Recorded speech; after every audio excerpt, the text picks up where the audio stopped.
Praise the Lord. आप सभी को जय मसीह की। आज मैं आप सभी लोगों के साथ एक बहुत ही खास संदेश शेयर करने के लिए जा रहा हूं। मेरे प्रियो, जैसा कि आप सबने सुना है कि पहलगाम कश्मीर में एक बहुत बड़ा टेररिस्ट हमला हुआ है और इस हमले में बहुत सारे निर्दोष लोग मारे गए। जैसे ही मैंने इस न्यूज़ को सुना, मैं प्रार्थना में हूं। मुझे बहुत ज़्यादा दुख है क्योंकि उन तस्वीरों को, उन वीडियोस को जब हम देखते हैं तो हमारा मन जो है बहुत उदास हो जाता है, बहुत गम से भर जाता है।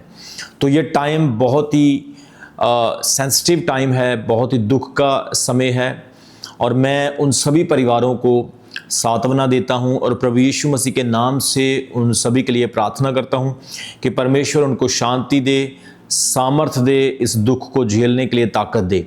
ये बहुत ही दुखदायक बात है कि वो लोग वहाँ पर टूरिस्ट थे, घूमने के लिए गए थे।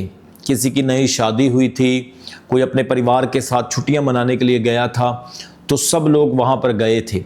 लेकिन कुछ आतंकवादी लोगों की ओर से, टेररिस्ट की ओर से वहां पर अटैक किया गया और उन निर्दोष लोगों पर जब अटैक किया गया तो उन्हें मारा गया। ये बहुत दुखदायक है। ये इंसानियत को शर्मसार करने वाली घटना है। ऐसा नहीं होना चाहिए था। और मुझे ये भी सुनने के लिए मिला है कि वहाँ पर हमारा एक क्रिश्चियन भाई था जिसका नाम था सुशील नथानियल, जो वहाँ पर अपनी परिवार, अपनी फैमिली के साथ गए हुए थे और उन्होंने उन्हें कहा कि घुटनों पे आओ, फिर उन्हें कहा कि कलमा पढ़ो और जब उनका नाम पूछा गया तो उन्होंने उन्हें भी शूट कर दिया।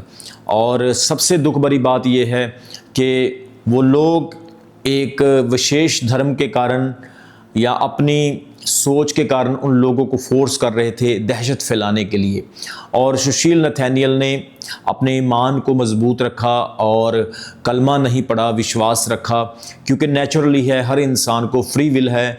कोई भी किसी के दबाव में भी किसी भी धर्म या किसी भी विशेष रिलीजन या विशेष विश्वास पर विश्वास नहीं कर सकता है। उसकी अपनी मर्जी है, किसी को फोर्स नहीं किया जा सकता है। लेकिन ये घटना बहुत ही दुखदायक है।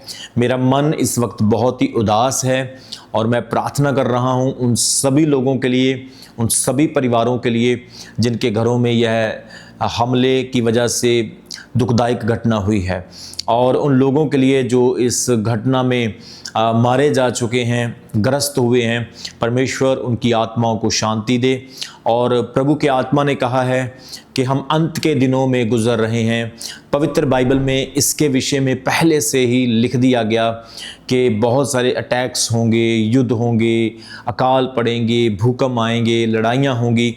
तो यह सब अंत के दिनों की निशानियाँ हैं। हम तो किसी जानवर को भी मारने से डरते हैं, पर इंसान को मारना कितनी ज़्यादा क्रूरता की बात है। ये बहुत ही दुखदायक है, बहुत ज़्यादा दुखदायक है। हमारे देश के लिए, उन सभी परिवारों के लिए हमें प्रार्थना, हमें दुआ करने की ज़रूरत है। और दुनिया में, पूरे वर्ल्ड में जहाँ जहाँ भी इस तरह की घटनाएं होती हैं, हमें उनके लिए भी प्रार्थना करना चाहिए, उन्हें कंडेम करना चाहिए। ये बिल्कुल सही नहीं है, क्योंकि परमेश्वर ने, खुदा ने हमें यह संसार, ये ज़मीन दी है कि हम खुशी से, चैन और आनंद से मिलजुल करके रह सकें। और जैसे ही मेरे प्रियो यह घटना हुई, कई प्रिय लोगों ने मुझे यह क्वेश्चन किया, सवाल किया कि अपोस्टल जी ऐसा क्यों होता है? अगर परमेश्वर है तो इस प्रकार की घटनाएं क्यों होती है? क्या परमेश्वर इन घटनाओं को रोक नहीं सकता है? तो मेरे प्रियो, आज मैं एक छोटा सा संदेश इस हमले, इस दुर्घटना के माध्यम से भी देना चाहता हूं, ताकि कई लोगों के मन में जो इस तरह के क्वेश्चन है वो क्लियर हो सके। मेरे प्रियो, मैं बताना चाहता हूं कि खुदा ने, परमेश्वर ने हर इंसान को फ्री विल दी है। प्रभु ने हर इंसान को एक चुनाव करने का, फैसला लेने का एक ताकत दिया हुआ है। परमेश्वर किसी को भी फोर्स नहीं करता है। वो आपके ऊपर दबाव नहीं डालेगा कि तू मुझ पर विश्वास कर, पर वो आपको चुनाव देता है कि तुझे गलत चुनना है या सही चुनना है, ये तेरा फैसला है। तो ये जो हमला हुआ है और जिन लोगों ने ये हमला किया है, उन्होंने ये फैसला किया था और उनका फैसला गलत था और इसका फल उन्हें 100% मिलेगा। सोच कर देखो, जब परमेश्वर ने आदम और हवा को बनाया, जो दुनिया का पहला आदमी और औरत था, जब आप पवित्र शास्त्र बाइबल को पढ़ते हैं, परमेश्वर ने उन्हें अदन की वाटिका में रखा और प्रभु ने उन्हें फैसला करने की ताकत दी। परमेश्वर ने उन्हें कहा कि तुम गलत को चुनो या सही को चुनो, यह तुम्हारा फैसला होगा। परमेश्वर चाहता तो वो अपनी मनमानी करवा सकता था, लेकिन उसने उन्हें चुनाव करने के लिए अधिकार दिया। अच्छा खाना है, बुरा खाना है, अच्छा करना है, बुरा करना है, उसका फल तुम्हें 100% मिलेगा। इसी तरह से पवित्र बाइबल कहती है कि स्वर्ग में एक बहुत बड़ा युद्ध हुआ और जो मेजर एंजल, जिसे हम लूसीफर कहते हैं, उसने परमेश्वर के खिलाफ युद्ध शुरू कर दिया। उसके विरुद्ध में अपना सिंहासन बनाने की कोशिश की। वो घमंड में आ गया और बाइबल में लिखा है उसने गलत फैसला किया, जिसके कारण परमेश्वर ने उसको ज़मीन के ऊपर फेंक दिया और उसके साथ 1/3 स्वर्गदूत भी गिराए गए।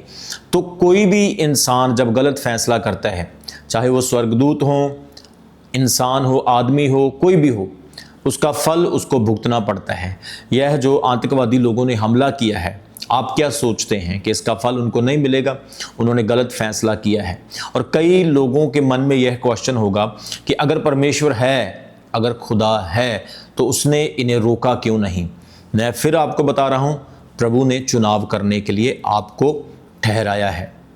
आप गलत चुने, सही चुने, ये एक फैसला है। परमेश्वर ने उनको भी वैसे ही बनाया जैसे मुझे और आपको बनाया, लेकिन उन्होंने गलत फैसला किया और इसका फल उन्हें मिलेगा, 100% मिलेगा, परमेश्वर देगा। इसलिए आज आपके इर्द गिर्द इस प्रकार के लोग हो सकते हैं जो कहते होंगे कि कहाँ है परमेश्वर? मैं इतनी बड़ी बीमारी से जूझ रहा हूँ, मैं इतने बड़े संकट में पड़ा हुआ हूँ, ये हमला हो गया, वहाँ पर एक्सीडेंट हो गया, दुनिया में कितनी कुदरती आफतें आ रही है, तो कहाँ है परमेश्वर? तो मैं बताना चाहता हूँ, परमेश्वर है। जो उसे पुकारते हैं वो उनकी सुनता है। जो सीधे मन से उसके राहों पर चलते हैं वो उनकी हेल्प आज भी करता है। लेकिन उसने मुझे और आपको फैसला करना सिखाया है और वो दबाव नहीं डालता है। वो कहता जो तू चुनेगा तेरे लिए वही होगा। वो कहता है आज मैंने तेरे सामने जीवन और मरण, आशीष और श्राप को रखा है, तू किसे चुनता है ये तेरा फैसला है। तो आज परमेश्वर चाहे तो सारी दुनिया को 1 मिनट में सुधार सकता है, लेकिन उसमें क्या होगा? शैतान बोलेगा देखा तूने अपनी पावर से इन लोगों को टर्न किया है। लेकिन परमेश्वर चाहता है वो अपनी पावर से नहीं, बल्कि इंसान खुद अपनी सोच, अपने मन से परमेश्वर की ओर मुड़े। इसलिए परमेश्वर हमें चुनने का अधिकार देता है, फैसला करने की ताकत देता है। वो दबाव नहीं डालता, वो किसी को फोर्स नहीं करता है। दूसरी चीज़, इस दुनिया में गुनाह जो बढ़ रहे हैं, जो कुदरती आफतें आ रही है, हत्याएं हो रही है, इसका सबसे बड़ा कारण है पाप और शैतान। पाप हर इंसान के अंदर है। वो जन्म से पापी है, स्वभाव से पापी है, कर्म से पापी है, जिसके कारण उसका रिजल्ट हमें दिखाई दे रहा है। आज अगर कोई व्यक्ति अपने पाप को छोड़े, परमेश्वर पर विश्वास करे, तो उसकी लाइफ चेंज हो जाती है। लेकिन अगर कोई व्यक्ति पाप को नहीं छोड़ता है तो पाप उसके जीवन में काम करता है। आप किसी के पाप के प्रभाव में फंस सकते हैं, या आपका किया हुआ पाप आपको फंसा सकता है, या आप पाप नहीं करते तो किसी का पाप आपको प्रभावित कर सकता है। पाप तो पाप है, और पाप जो है ये मनुष्य के स्वभाव के अंदर है। पाप से ही आप गलत काम करने के लिए उत्साहित होते हैं। तो इसलिए इस दुनिया में पाप का प्रभाव है, हर इंसान के अंदर सिन है, पाप है। लेकिन परमेश्वर पर, प्रभु पर विश्वास करने के द्वारा आप पाप की ताकत पर जीत पा सकते हैं, पाप को हरा सकते हैं। मेरे प्यारो, पाप जो है वो एक ताकत है। पाप एक इन्फेक्शन की तरह काम करता है। जैसे कोरोना एक व्यक्ति को हुआ था और फिर कोरोना सभी लोगों में फैल गया। इसी प्रकार से आप जुकाम देखें, कोल्ड जब किसी को होता है, उसको टच करने से दूसरे व्यक्ति को कोल्ड हो जाता है। ऐसी बीमारियां जो इन्फेक्टेड होती है, ऐसी प्रॉब्लम्स जो एक व्यक्ति से दूसरे में चली जाती है, पाप बिल्कुल इसी तरह से ही काम करता है। तो ये फॉलन वर्ल्ड है। जिस वर्ल्ड में हम जी रहे हैं ये परफेक्ट नहीं है, ये हेवन नहीं है। ये वर्ल्ड जो है पाप से भरा हुआ है, क्योंकि मनुष्य के पाप के कारण सब जातियों में, सब मनुष्यों में पाप फैल चुका है।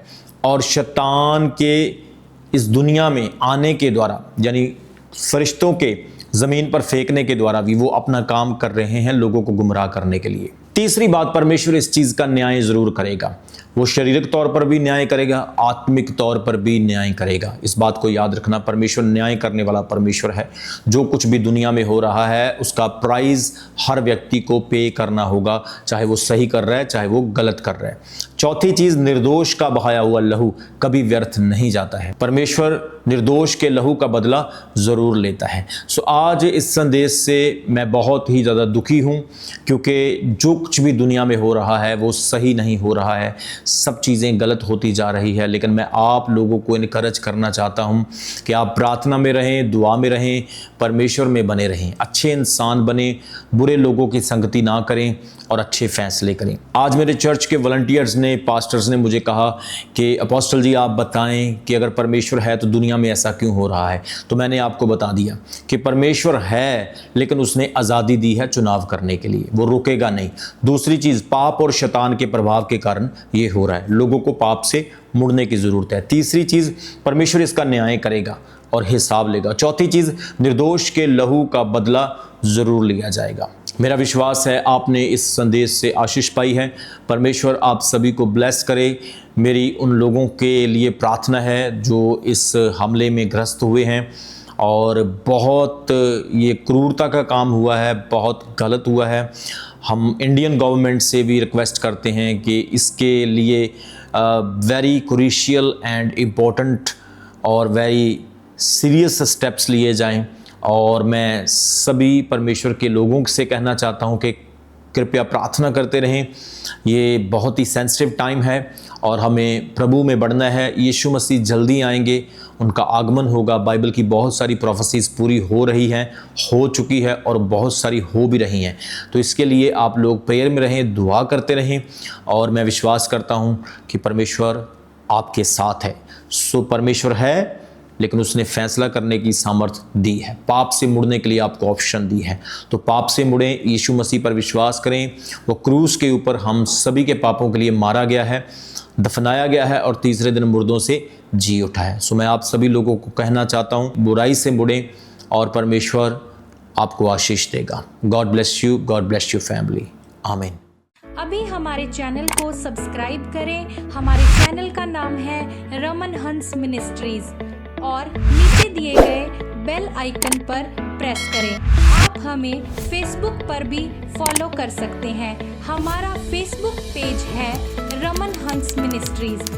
हमारा प्रेयर लाइन नंबर है 0160500800.